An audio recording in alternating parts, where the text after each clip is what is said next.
First contact and devastation. Commander Maya Reyes hadn't slept in 36 hours. The monitors in Titan Outpost's control center bathed her face in pale blue light as she studied the incoming data for the 100th time. Something was approaching from the outer solar system. Multiple somethings, moving at velocities that defied human engineering. "Tell me I'm seeing this wrong, Nakamura," she said, rubbing her bloodshot eyes. Lieutenant Nakamura shook his head, his expression grim. "No, Commander. The objects have adjusted course 3 times now. They're maintaining formation. Natural phenomena don't do that." Maya's stomach tightened as she activated the secure channel to Earth Command. "This is Commander Reyes at Titan Outpost. We have confirmed extraterrestrial contact. I repeat, we have confirmed extraterrestrial contact. Multiple vessels approaching from beyond Neptune. Current velocity suggesting arrival at Earth orbit in approximately 72 hours. The silence that followed felt eternal. "Copy that, Titan Outpost," came the response finally. "Continue monitoring.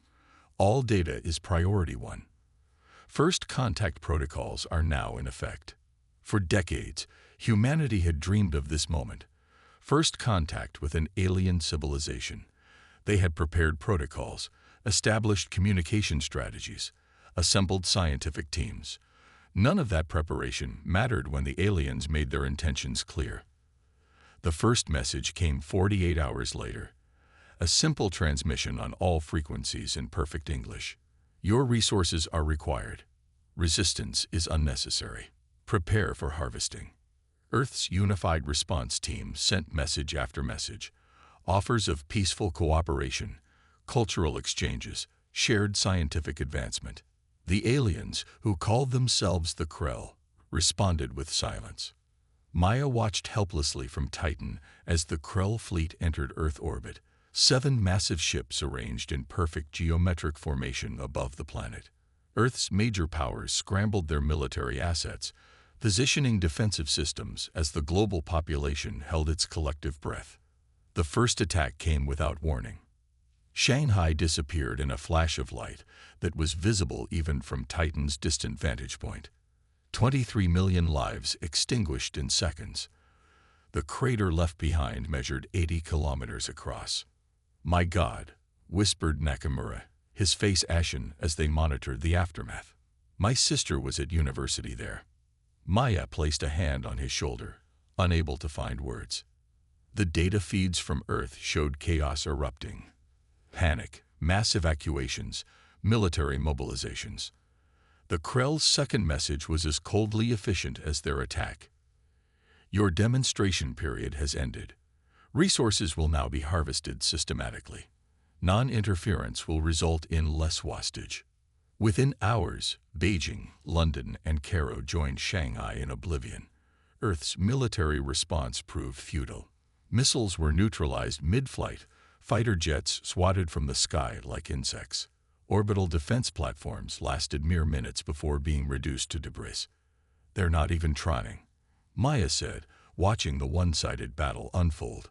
"This is like stepping on ants to them." But humans, as it turned out, were remarkably difficult ants to exterminate.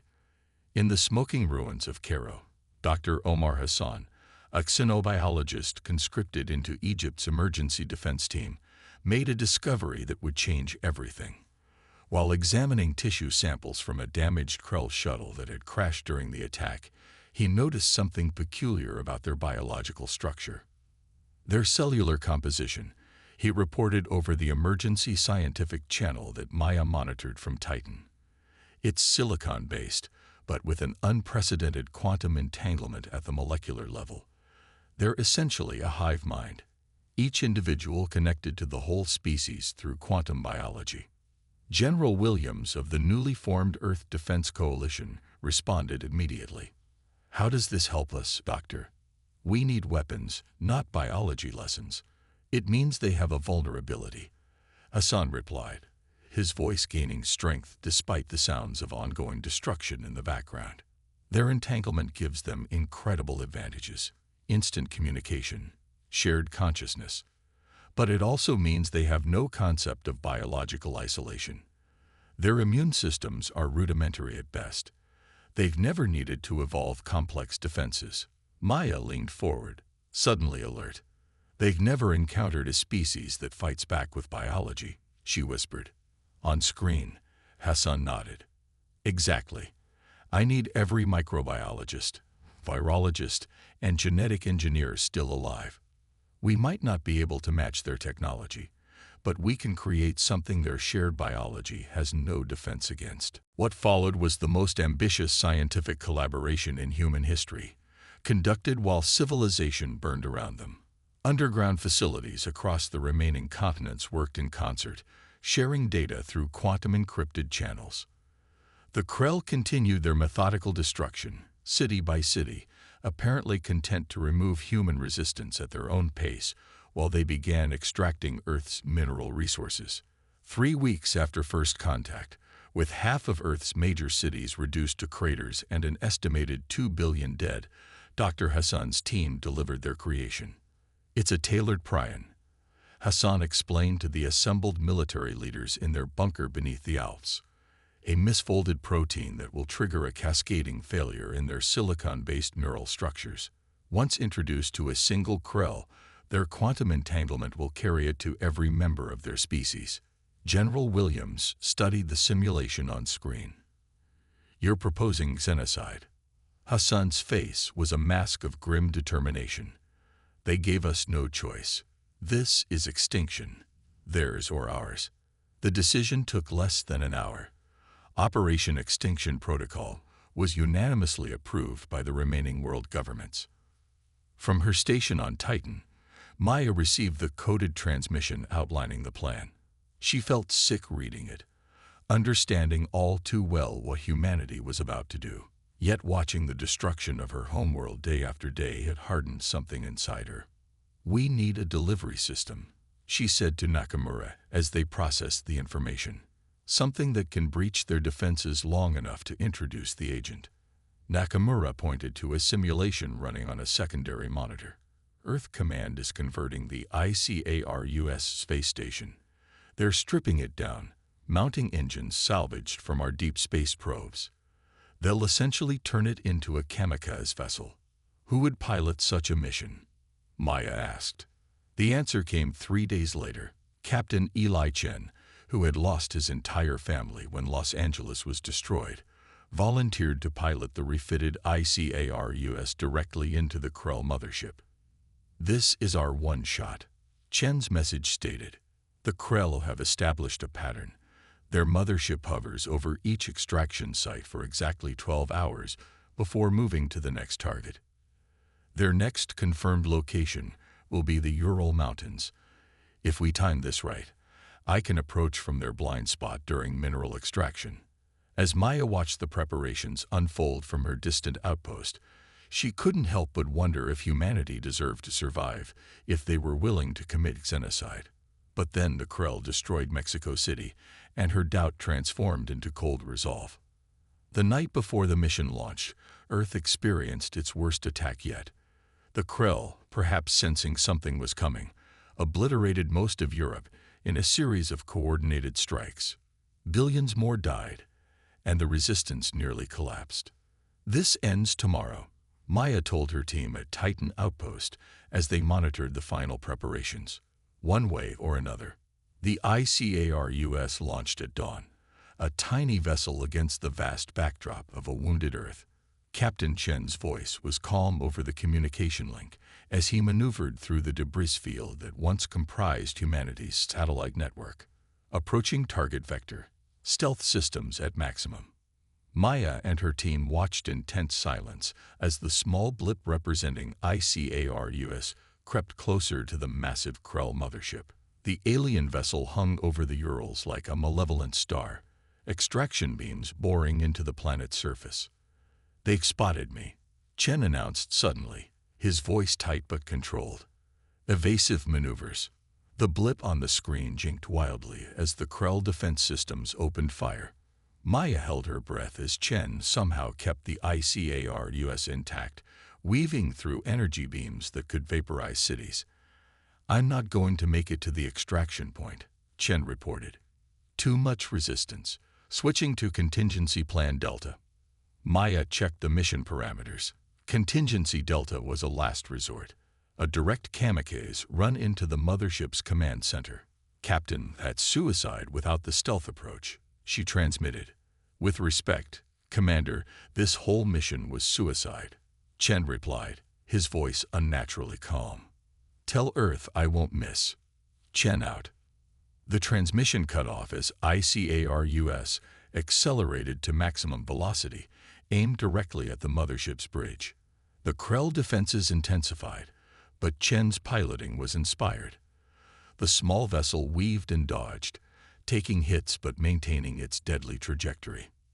Then, impact. The explosion was small by the standards of what had happened to Earth's cities, but it had achieved its purpose. The bioweapon was deployed directly into the Krell command structure.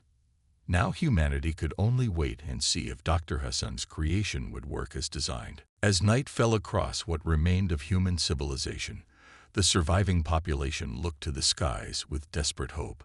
On Titan Outpost, Maya Reyes maintained her vigil, monitoring the Krell fleet for any sign that their gamble had paid off. Hour by excruciating hour, they waited for extinction, theirs or the Krell's. The human counterstrike. The first indication that something had changed came 14 hours after Captain Chen's sacrifice. Maya Reyes, monitoring the Krell mothership from Titan Outpost, noticed a subtle shift in its energy signature. "Look at this," she told Nakamura, pointing to the oscillating patterns on her display. "Their power output is fluctuating. It's barely perceptible, but it's definitely not normal." Nakamura leaned in, dark circles under his eyes from days without proper sleep. Could be damage from the impact. Or Hassan's agent is working. Maya finished, not daring to hope too much. Reports from Earth soon confirmed their observations. The Krell extraction beams had ceased operation. The systematic destruction of cities had paused. For the first time since their arrival, the alien ships hung motionless in orbit, neither attacking nor harvesting. "Something's happening," General Williams reported from the Alpine bunker during the next communication window. "We're detecting unusual energy fluctuations from all 7 vessels. They appear to be communicating with each other at an unprecedented rate." Dr. Hassan's voice joined the transmission, tense with controlled excitement. "It's working. The prion is spreading through their neural pathways. Their quantum entanglement is accelerating the process. They are literally infecting each other through their shared consciousness." For 12 precious hours, humanity experienced something it had almost forgotten: hope. Military forces regrouped. Civilians emerged from shelters to gaze at the silent ships overhead. Scientists monitored every frequency for signs of Krell communication. Then came the counterattack. "They know," Maya realized as the Krell fleet suddenly burst into frenzied activity. "They know they're dying, and are going to take us with them." All 7 Krell vessels simultaneously fired upon Earth, not with the previous surgical precision, but with indiscriminate fury. Energy weapons carved molten trenches across continents. Kinetic projectiles rained down on population centers. The space around Earth filled with debris as satellites and orbital platforms were obliterated. "This is it," Nakamura whispered as they watched the onslaught. "They're going for extinction." But even as the Krell unleashed their full destructive capability, their coordination was visibly deteriorating. Energy beams missed targets. Ships began to drift from formation. Their once perfect geometric arrangement collapsed into chaos. 6 hours into the assault, the smallest Krell vessel suddenly powered down, all systems failing simultaneously. It drifted lifelessly in orbit, as its companions continued their attack with decreasing effectiveness. "It's happening faster than we predicted," Hassan reported, his voice barely audible over the sounds of bunker alarms. "The prion is causing cascading neural failure throughout their entire species." Over the next 24 hours, humanity endured the most devastating attack in its history while watching its enemies slowly disintegrate. One by one, the Krell ships fell silent, their weapons systems failing as the biological agent claimed their crews. The mothership was the last to succumb, Its final act a desperate attempt to crash into the Atlantic Ocean, an impact that generated tsunamis that would reshape coastlines around the world. When the last Krell ship went dark, an eerie silence fell across Earth's communication channels. No one quite believed it was over. No one knew what to say. Humanity had survived. But at what cost? "We need to confirm," Maya told her team on Titan, her voice hoarse from days of constant communication. "We need to be absolutely certain." Earth Command assembled a boarding party from surviving military personnel with space experience. Their mission: enter the drifting alien vessels and confirm the effectiveness of Operation Extinction Protocol. Major Sophia Lee led the team that boarded the mothership 3 days later. Her helmet camera transmitted imagery that was broadcast to key command centers worldwide, including Titan Outpost. "We're inside the main corridor," Lee reported, her breath fogging her visor as she moved through the alien environment. Artificial gravity still functioning. Atmosphere registers as toxic to humans. No movement detected. Maya watched, transfixed, as the team made their way deeper into the vast ship. The Krell architecture was both beautiful and unsettling. Flowing curves of metallic material that seemed almost organic, illuminated by ambient light, with no discernible source. It was humanity's first clear look at their enemy. The Krell resembled nothing so much as crystalline mantises, silicon-based life forms with translucent exoskeletons and multiple limbs arranged around a central thorax. The creature lay motionless, its internal structures visibly deteriorated. "They're all like this," Lee confirmed as her team progressed through the ship. "No survivors." The agent worked exactly as designed. The news should have brought celebration. Instead, a somber mood descended upon what remained of humanity. They had committed genocide, wiped an entire species from existence, in an act of desperate self-preservation. Dr. Omar Hassan, the architect of the Krell's destruction, addressed the unified Earth government 1 week after the confirmation. "We did what was necessary to survive," he said, his face haggard and lined beyond his 40 years. "But we must acknowledge what we've done. The Krell gave us no choice. They came as conquerors, not as explorers or diplomats. Yet in defending ourselves, we have become the first known species in the universe to deliberately eradicate another." The debates that followed would shape human ethics for generations. Was it justified? Could another solution have been found given more time? Would humanity now be viewed as a dangerous species by any other intelligent life in the galaxy? These questions took on new urgency 2 months later, when Maya's team on Titan made another discovery. "Commander, you need to see this," Nakamura called, his voice uncharacteristically excited. "We've finished decrypting a significant portion of the Krell database from the mothership's computers." Maya joined him at the central console, where alien symbols scrolled across the screen, translated into English by their increasingly sophisticated algorithms. The Krell weren't alone, she read, her blood running cold. They were scouts. The database revealed a devastating truth. The Krell were merely the advance force for a vast interstellar empire that spanned dozens of star systems. They had been dispatched to assess Earth's resources and prepare the planet for full-scale colonization. According to this, they were supposed to send a status report back to their central authority after completing initial resource extraction, Nakamura explained. "When that report doesn't arrive, they'll send more," Maya finished. The room fell silent as the implications sank in.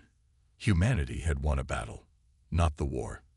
And in doing so, they had announced their presence to a hostile interstellar civilization in the most provocative way possible, by annihilating their advance force. But the database contained something else: detailed technical specifications of Krell technology.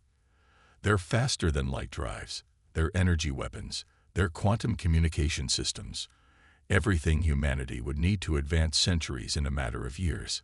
"This is how we survive," Maya realized. "We use their knowledge against them." What followed was the most remarkable period of technological development in human history. The ruined Earth became a fortress world, with shipyards constructed in orbit using salvaged Krell technology. The remaining population unified with a singular purpose: prepare for the coming storm. 5 years after Captain Chen's sacrifice, the first human-built starship equipped with Krell-derived FTL technology launched from Earth orbit. Named Phoenix, it carried a crew of 200 and a mission to establish an early warning outpost in the outer solar system. Commander Maya Rice stood on the bridge as the massive vessel prepared for its maiden voyage. As the ranking officer from Titan Outpost, she had been given command of this new venture into the stars. Pre-flight checks complete, Commander, her first officer reported. All systems nominal. Maya took a moment to gaze at the viewscreen showing the blue-green sphere of Earth. Still wounded, still bearing the scars of the Krell invasion, but alive. Adapting. Evolving. The extinction protocol taught us something important. She addressed her crew as they prepared for departure. We're not alone in the universe, and not everyone out there is friendly. But it also taught us that humanity will not go quietly into the night. We will not surrender our world or our existence without a fight. She nodded to the helmsman. Take us out, Lieutenant. We have a perimeter to establish. As the Phoenix accelerated away from Earth, Maya reflected on the transformation of her species. In a few short years, humanity had gone from a planet-bound civilization, fighting for survival, to a spacefaring race preparing to defend itself against interstellar threats. They had paid an unimaginable price. Earth's population had been reduced by more than half. Entire cultures had been lost. The environment would take centuries to recover fully, but humanity had survived. And in the crucible of that desperate struggle, something new had emerged. A unified species with the technology and determination to claim its place among the stars. The alien database had revealed one final, crucial piece of information. The Krell were not the dominant species in their corner of the galaxy. They were servants, enforcers for a much older civilization that had conquered countless worlds. A civilization that had never encountered significant resistance until now. They destroyed our cities, Maya murmured as the Phoenix engaged its FTL drive, the stars stretching into brilliant streaks of light around them. But we erased their entire species. Let's make sure their masters understand the price of coming to Earth. The ship disappeared into the depths of space, carrying with it humanity's warning to the cosmos. We will not be harvested. We will not be conquered. We are humanity, and we have learned to fight back. In the vast darkness between stars, other civilizations would soon learn what the Krell discovered too late, that the third planet of an unremarkable yellow star harbored perhaps the most dangerous species of all, one that refused to become extinct.